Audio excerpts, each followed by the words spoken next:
गृह मंत्री आदरणीय श्री अमित शाह जी का कि उन्होंने मिलकर ये चुनाव को अपने हाथों में लिया, कमान ली, धुआंधार प्रचार किया, कार्यकर्ताओं का मनोबल बढ़ाया, तो ये सभी की जीत है। रमेश जी, ये बताइए पहली प्राथमिकता क्या होगी?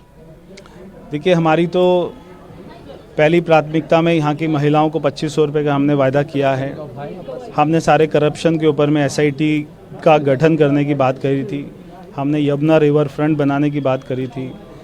दिल्ली में पॉल्यूशन कम करने की बात करी थी। दिल्ली में ट्रैफिक कंजेशन कम करने की बात की थी। सारी की सारी दिल्ली को अच्छा सुंदर बनाना, दिल्ली को अच्छी राजधानी बनाना, जैसे दुनिया में राजधानी होती हैं वैसा बनाना कि दिल्ली वालों को ऐसी राजधानी पे गर्व हो, ऐसी राजधानी मिलके बनाएंगे। तो सारी हमारी प्राथमिकता है। परवेश, सबसे पहली जो प्राथमिकता है CM पद की, अगर दिल्ली की बात करें तो आपका नाम सबसे पहले आया है, क्या कहिए इस पर? देखिए, हम ऐसी पार्टी में काम करते हैं जिसमें पार्टी का विधायक दल तय करता है, उसके बाद में पार्टी की लीडरशिप उस पर अपनी मोहर लगाती है, तो जो पार्टी का निर्णय होगा वो सबको मंजूर होगा। सर, हम तो आपकी प्राथमिकता क्या होगी? कई प्राथमिकताओं को वो गिनाते हुए नजर आ रहे हैं। उनका कहना है कि सेफ सिक्योर दिल्ली बनाना, इसके साथ साथ साफ पानी यानी कि यमुना के जल को साफ करना हमारी प्राथमिकता होगी। ट्रैफिक कंजक्शन जो रहता है उसको और भी हम ध्यान देंगे। शुद्ध हवा मिल पाए, प्रदूषण से दिल्ली वासियों को निजात मिल पाए, सुंदर स्वच्छ राजधानी बने, ये हमारी तमाम प्राथमिकता होंगी। इसके साथ साथ महिलाओं की सिक्योरिटी के लिए भी उन्होंने अपनी बात रखी है और कहा है कि 2500 का जो वादा हमने किया वो भी हम निभाएंगे। देखिए, कहीं ना कहीं बीजेपी के लिए कहा यह भी जा रहा है कि जो आम आदमी पार्टी की पिच थी, यानी कि कहा गया था कि जन कल्याणकारी योजना यानी फ्रीबीज की मैं बात कर रही हूं, उनको हम कंटिन्यू रखेंगे, उनको बंद नहीं करेंगे, क्योंकि केजरीवाल लगातार ये कह रहे थे कि जो 25,000 का फायदा मैं आपको कराता हूं, जो बचत कराता हूं अपनी इन योजनाओं के जरिए, बीजेपी आएगी तो उन्हें बंद कर देगी। ऐसे में बीजेपी ने साफ तौर पर इन आरोपों पर अपनी क्लैरिटी के साथ बात रखी और कहा कि हम किसी भी योजना को बंद नहीं करने वाले हैं, यानी कि फ्री बिजली, फ्री पानी आपको मिलता रहेगा। और इसके साथ साथ हम जो योजना लेकर आ रहे हैं वो भी हम आपको देंगे। और शायद यही एक बड़ा फैक्टर भी बीजेपी की इस बड़ी जीत, बम्पर जीत में रहा है। बहरहाल एनालाइज भी हमारा चल रहा है, खास पैनल भी हमारे साथ जुड़ रहे हैं। सुरेश गर्ग बीजेपी के प्रवक्ता है हमारे साथ, हुदा जारीवाल आम की नेता हमारे साथ जुड़ेंगी, मिथिलेश जामिनी वरिष्ठ पत्रकार हमारे साथ जुड़ गए। आप सभी का बहुत बहुत स्वागत है। मिथिलेश जामिनी जी, स्वाति मालीवाल और कुमार विश्वास, मुझे लगता है कि जिस तरह की प्रतिक्रिया उनके सामने आई है, सबसे ज्यादा अगर खुश कोई हो रहा होगा तो ये दो लोग रहे होंगे। आप ये जो डाउनफॉल आम आदमी पार्टी का देख पा रहे हैं, इसके पीछे की क्या वजह मानते हैं? और बीजेपी का जो यहां अप हुआ है परफॉर्मेंस, 27 साल का सूखा खत्म हुआ है, इसके पीछे के भी फैक्टर्स गिनाइए। देखिए, 27 साल का जो भाजपा का वनवास खत्म हुआ है, उसमें कहीं न कहीं प्रधानमंत्री नरेंद्र मोदी का मीडियम क्लास को प्रभावित करने के लिए बजट में 12 लाख की छूट देना, और जो भारत की सनातन की दम है कि वो मतदान के दिन कुंभ में डुबकी लगाना, और जो कहा जाता है कि एक इंपॉर्टेंट फैक्टर होता है कि थी उनके पेट में लंबी दाढ़ी और बार बार नहीं चढ़ती है काठ की हांडी। तो कहीं न कहीं स्वाति मालीवाल और जो इम्पोर्टेंट है, जो उनके सहयोगी रहे कुमार विश्वास ने जिस तरीके से महाभारत का देखिए कि दुर्योधन की जंगा टूटेगी, जो शब्दों का प्रयोग किया है, वो बता रहा है कि जब आप अपनों की पीठ में छुरा घोंपते हैं तो उसका नतीजा क्या होता है। और दूसरा इंपॉर्टेंट फैक्टर यह है कि कहीं न कहीं जो कांग्रेस ने 2% वोट शेयर बढ़ा है कांग्रेस का, भले वो 0 सीटें जीती हो, कांग्रेस आज बड़ी खुश हो रही होगी कि इंडिया गठबंधन में आम आदमी पार्टी जिस तरीके से अपना दबदबा बना रही थी। और कहीं न कहीं जो एक इंपॉर्टेंट फैक्टर है कि हरियाणा चुनाव से ही दिल्ली की जीत की पटकथा भाजपा ने लिख दी थी, क्योंकि हरियाणा में आम आदमी पार्टी ने कांग्रेस का काम बिगाड़ने का काम किया, तो कांग्रेस ने दिल्ली में बदला ले लिया। और कहीं कहीं अरविंद केजरीवाल को जो शराब का जो जाम है, हमारे यहाँ कहा जाता है सनातन में कि शराब और शबाब जो एक लिमिट के बाहर हो जाए तो आपका विनाश कर देती है।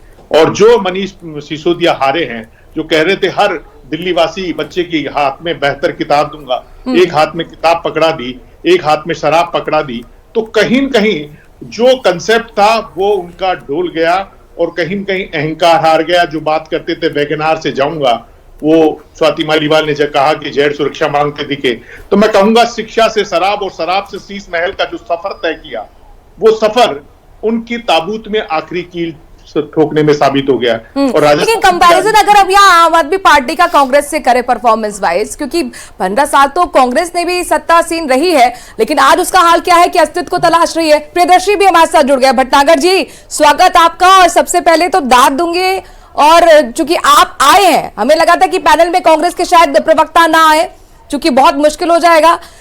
आपने सेंचुरी मार दी है, ट्रिपल सेंचुरी जीरो की, कैसे, क्या कहेंगे आज?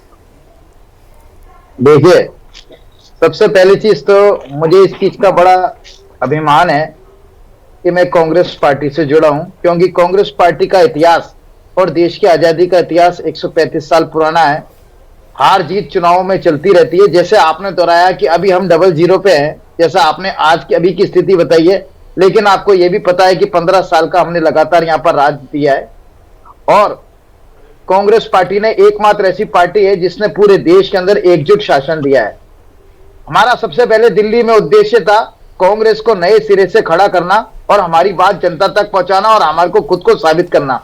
हमने उसको करके दिखाया है। हमारा वोट प्रतिशत बढ़ा है। नहीं तो जैसे जैमिनी जी कह रहे थे कि आपको इस बात की खुशी होगी कि आपने हरियाणा में कहीं ना कहीं आम आदमी पार्टी से अब दिल्ली में बदला ले लिया है, वो टीज जो थी वो खत्म हो गई। इस बात की तो कहीं ना तसल्ली होगी आपको। कांग्रेस पार्टी बदले की राजनीति नहीं करती है, बिल्कुल नहीं, ऐसा कतई नहीं है। हमने बदले की राजनीति नहीं करी है। हमने सिर्फ इतना सा किया है कि हमने 14 साल पहले जो गलती करी थी उसको सुधारा है, और सुधारने के साथ साथ में हमने सारी की सारी सीटों के ऊपर हमने हमारे कैंडिडेट खड़े करे। हमने हमारी बात, हमारे इश्यूज जनता तक पहुंचाए, हमारी नीयत जनता तक पहुंचाई है। जनता ने हमारे को अच्छा प्रियदर्शी जी, कहीं ना कहीं एनालाइज तो ये हो रहा होगा अंदर खाने, आप लोग ये सोच रहे होंगे कि काश हम गठबंधन कर लेते तो तस्वीर शायद बेहतर होती।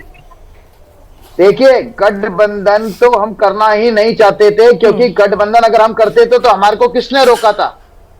आज आप पार्टी के दूसरे दल नाराज इसलिए होते हैं कि कांग्रेस पार्टी ने कई जगह स्वतंत्र रूप से चुनाव लड़ा। देखिए, गठबंधन जो हमारा गठबंधन है वो लोकसभा के लिए गठबंधन है, स्टेट वाइज हम स्वतंत्र हैं, हम चाहे तो कर सकते हैं। देख लीजिए, राजस्थान में भी हमने हमारे दम पे चुनाव लड़ा था। लेकिन आपको नहीं लगता कि गठबंधन आपने नहीं किया? अब पहले ही देखिए, झारखंड है या फिर चलिए झारखंड तो छोड़ दीजिए, वहां पे आप गठबंधन में थे, लेकिन यहाँ पर अगर हरियाणा की बात कर लेंगे, महाराष्ट्र की बात कर लेंगे, तो कम से कम राहुल गांधी पर जो सवाल उठ रहा था, कांग्रेस को लेकर जो गठबंधन में सवाल उठ रहा था, ममता बनर्जी अपने झंडा बुलंद करके आ गई थी कि मुझे होना चाहिए नेता। अब आपको नहीं लगता कि दिल्ली की हार के बाद अभी सवाल और उठ जाएंगे आप पर? देखिए, ऐसा कतई नहीं है। हाँ। मैंने आपको बोला ऐसा बिल्कुल कतई नहीं है। हार जीत चुनाव में और राजनीति में चलती है, लेकिन हमारा इतिहास और हमारा इस देश के अंदर योगदान है वो अमिट है, उसको आप कभी भूल नहीं सकते। दूसरी चीज, जनता की पार्टी कांग्रेस है। जिस तरह सत्य को नहीं झुटलाया जा सकता, उसी प्रकार कांग्रेस पार्टी को भी नहीं झुटलाया जा सकता। हमें उम्मीद है हमारा अच्छा वर्तमान की सत्यता को भी तो आपको एक्सेप्ट करना चाहिए ना। वर्तमान में क्या है आप? 2015 में क्या थे आप? 2020 में क्या थे आप? 25 में क्या है आप? तो आपको ये भी चीज देखिए, आज भारतीय जनता पार्टी इस देश की सबसे लीडिंग पार्टी है, सबसे ज्यादा सरकार उनकी है, लेकिन उनका भी इतिहास आपको पता है।